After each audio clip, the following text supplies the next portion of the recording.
Well, good evening, good morning, good afternoon, global population, Sam Fisher here. Right, I think we better have a bit of a recap on where we've got to so far with regards to Epics Wars and maybe Alien Tech. Give you all a bit of a refresher before we have Series 2.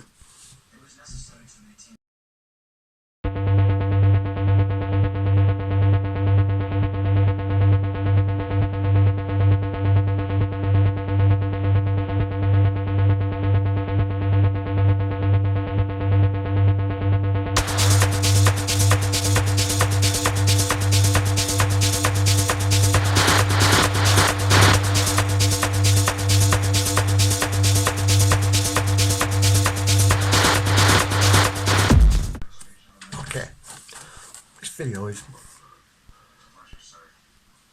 both as much a recap for you guys to get you back up to speed on what myself and a couple of my friends on Telegram discovered,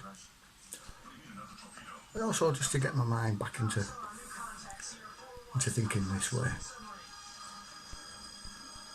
actually linking things together and how they link, how what's coming next actually links into all of this. Okay, so we'll start with what we found in the very first episode, which was I noticed a strange correlation with what was going on with the Ukraine war.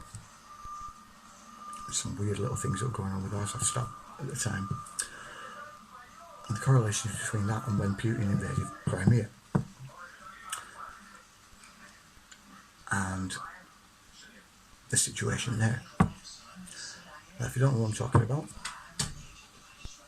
back in 2014, when Putin invaded Crimea, he sent all the main contingent of his troops and his best troops to one area in particular in Crimea, which is just outside of Sevastopol, near a park whose name escapes me. It's something to do with sound. Anyway, just beside the point. Is what was buried there that was found many years ago now by a guy called Fisher Odysee, that I've mentioned countless times before. This was a pyramid underneath the ground, buried underneath 65 million years old rock. And then all the subsequent dives around that coastline that Putin had made, the setup of the Marine Archaeology Department at St. Petersburg University that happened in 2020, the amount of dives that they did, 183 dives in 3 years, well 2 years even, during the pandemic. And then all the little bits and bobs that I found around there, like such as Bulgaria with the Saratuna incident, again involving military and everything else. Azovstal's a good one because of the catacombs that are there. We've since found lots and lots, and it seems to be where the heaviest fighting is in Ukraine is where a lot of these underground complexes are. One in Chernobyl, for instance. The interview with Ghislaine Maxwell that was in the Daily Mail, and then the links to Trump by dark journalist and Joseph Farrell that led me to Chernobyl. There's another one, the underground complex that's in there. That was actually the first place when Putin kicked off this war in Ukraine. That was the first place that they surrounded and took over, that whole place there, Chernobyl. And he's only stayed in the Donbass regions, the east, east of the Dnieper River, which acts as a natural border, but east of the Dnieper River, and the very southern edge of Ukraine, all the way across to Odessa and Moldova on this side.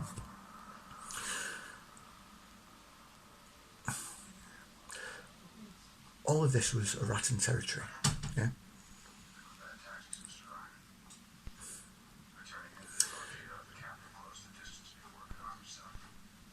Which brings me to the Aratta itself, actually. I'm thinking, I think it was 2011 maybe. There was a presentation done on the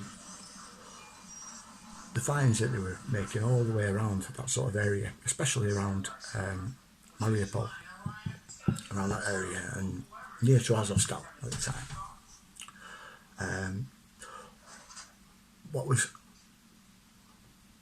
thought of by the people that were doing it at first as being a separate civilization called the Tripalia, which is since that time turned out to actually be the capital city of this very ancient civilization, who built their towns and settlements, strangely, in concentric rings of water and land. And this culture that lived there, extremely ancient. There's a lot about Ukraine that we're not told. There's a book by a guy called, I think it's Sergei Uranov or something like that it's called. The book's called The History of Ukraine, Aratta, 20,000 BC to 5,000 BC. A very hard book to get hold of. I've got a physical copy, I've got a PDF copy, which is infuriating, to say the least. Which tells you a great deal about the whole area.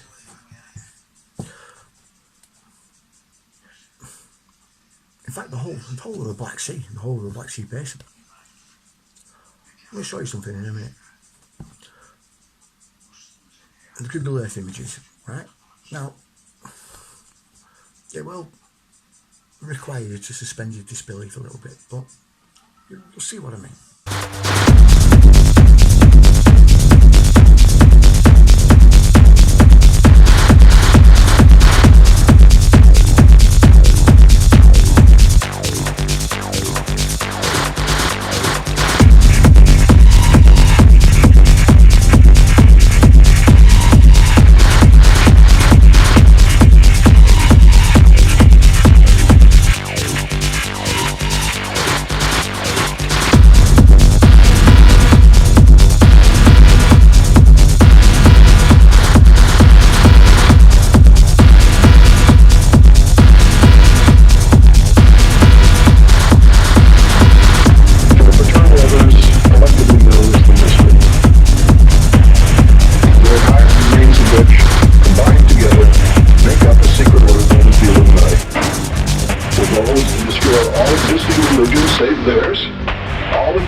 each other, saying and doing the wrong things, not understanding the nature of your enemy. If you don't understand the nature of your enemy and the weapons they use, you cannot fight that enemy. You can't fight the battle. You shouldn't even be on the battlefield.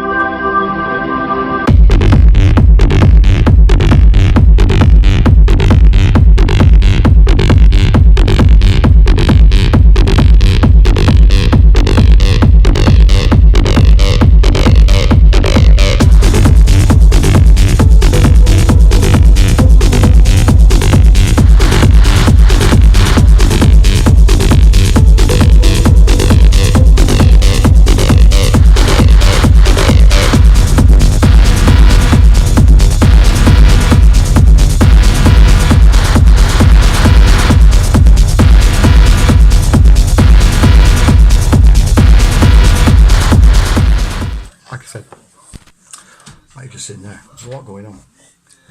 Very bizarre in that entire area. Shut up, you stupid dog. But it's other weird sort of anomalous things that happen. I touched on there since Chile, yeah, the fire that people were mistaken for the Vatican fire. Well, fire at the Vatican. It was at an archaeological park. And in an area where they found underground tunnels that they were trying to say were stone mines.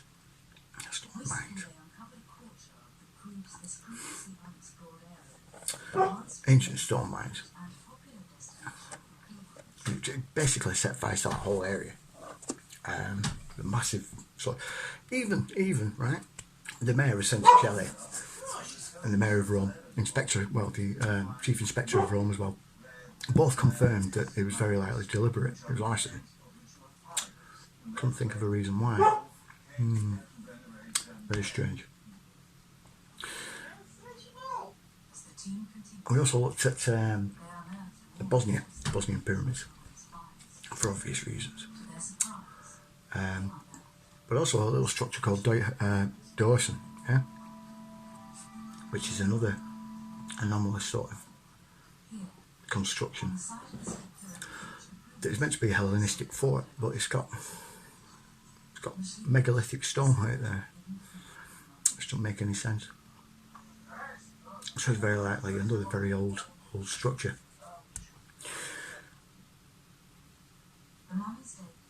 So, what we're going to be looking at? Well, we're still going to be looking at some of the Black Sea area countries. Some more finds there. Daniel being one. A close look at Kabardino-Balkaria. Another closer look at Ukraine, because there's other areas in Ukraine as well. One of which at the moment, Bakhmut, yeah, in outside Donetsk. There is a salt mine that's there, underground salt mine, that they've been fighting over, apparently. Why? That stretches out 250 miles in all directions. 250 miles, yeah. That's pretty damn big. Not as big as the Chernobyl one though, but still pretty damn big. I'm telling you, this is all ancient tech that they're after. And it's all to hide it. They did the same in Afghanistan, which is going to be our next episode. Because some of the stuff I've been finding there and finding out about Afghanistan itself is pretty damn remarkable. Especially when you consider the close proximity between Afghanistan and Khazarsia, which is another ancient civilization that's on the Russian border of Afghanistan. Yeah, there. Some of the stuff they found there is remarkable, absolutely amazing. And again, not talked about. In fact, Russia in general has got some absolutely stunning finds, which makes me think they're either an offshoot of the Arattan civilization, much like the Jiroth, that people confuse with the Aratta. Yeah? The Aratta weren't Arabian. And it's something that Matthew Dechamps has released videos about, trying to portray the Arattans as Iranians. They weren't Iranian. That's not where Gilgamesh said they were. It's not where the Book of Enki said they were either. Yeah. Travelled north. No, up. Yeah. Not north that way a bit. Yeah. Northeast. Don't say northeast. He says north. And he says he has to travel over several different mountain ranges to get there. Yeah, there's only one mountain range between Iraq and Iran.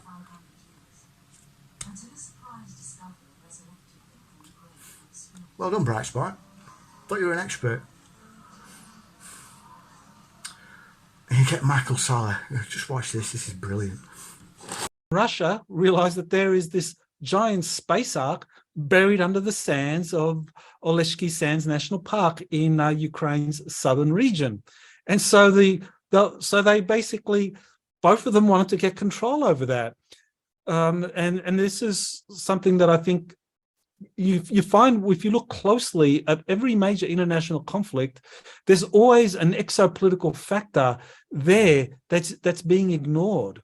So, what do you think of that? What do you think about this possibility that behind a conflict like Ukraine, that that there is this rival efforts by Russia and the United States to get control over that particular area because there's a buried space ark with all of these incredible technologies, and that a lot of the kind of psychological operations are really to kind of get people to be distracted by all this other stuff, but in reality, it's all of this race to find and get control over ancient extraterrestrial technologies. You being a prior teaching professor of that subject at a major university, know that subject well.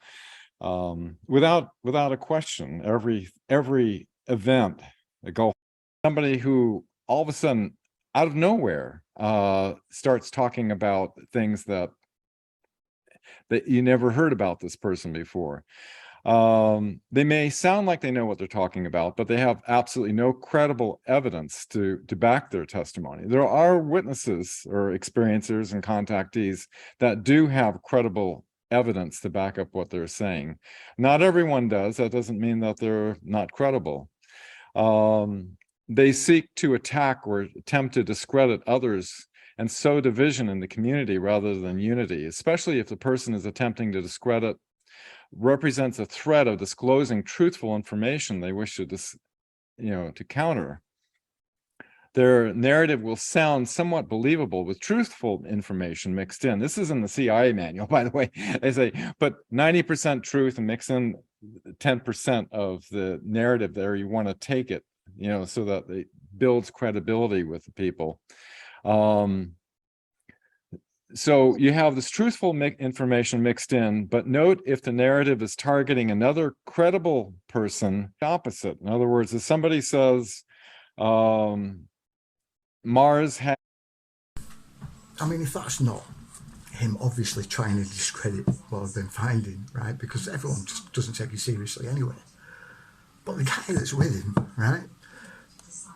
Anyone who's followed me for a long while knows that whole concept that his mate's going on about next to him, yeah? So what I talk about. In fact, it pretty much says verbatim what I say. It's just that he changes the last bit to make it sound a bit different, and it totally wipes the whole context of what I'm trying to say, the whole point of it. Hopeless case. Why do that? Because Sal's got quite a big following, yeah? But he's also a plagiarising cunt, yeah? Who adds a fictional slant onto everything, prick. So yeah, I'm not happy with that. But I just found it absolutely hilarious. Matthew Dechamps, I'm a bit sort of here and there about. He's only very recently been talking about the Aratta, yeah, from what I can tell. Incidentally, just after I started speaking about him. If you're watching this, Mr. Dechamps, how's about we have a little chat, eh? Anyway, so yeah, we'll be looking at Afghanistan next, because that's just amazing. We'll look at Kabardino-Balkaria, France, definitely. There's a reason why they burnt down Notre Dame Cathedral, I'm telling you. It's what's on that island. And the UK. I'm going to try, if I can, to arrange an interview with Paul Cook, another YouTuber who's been looking at some of the underground sites around here, because I think that'd be an interesting conversation.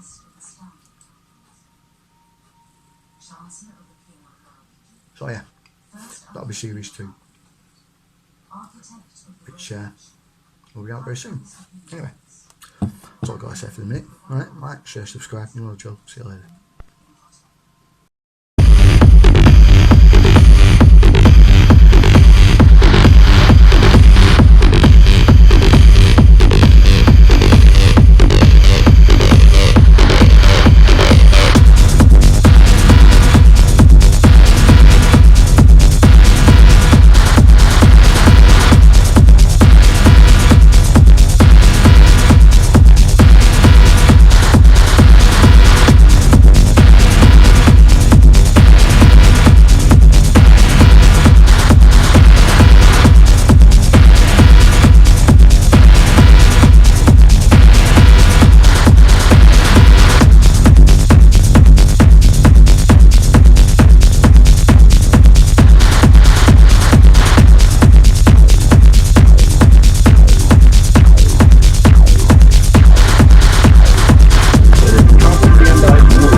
Succeeding.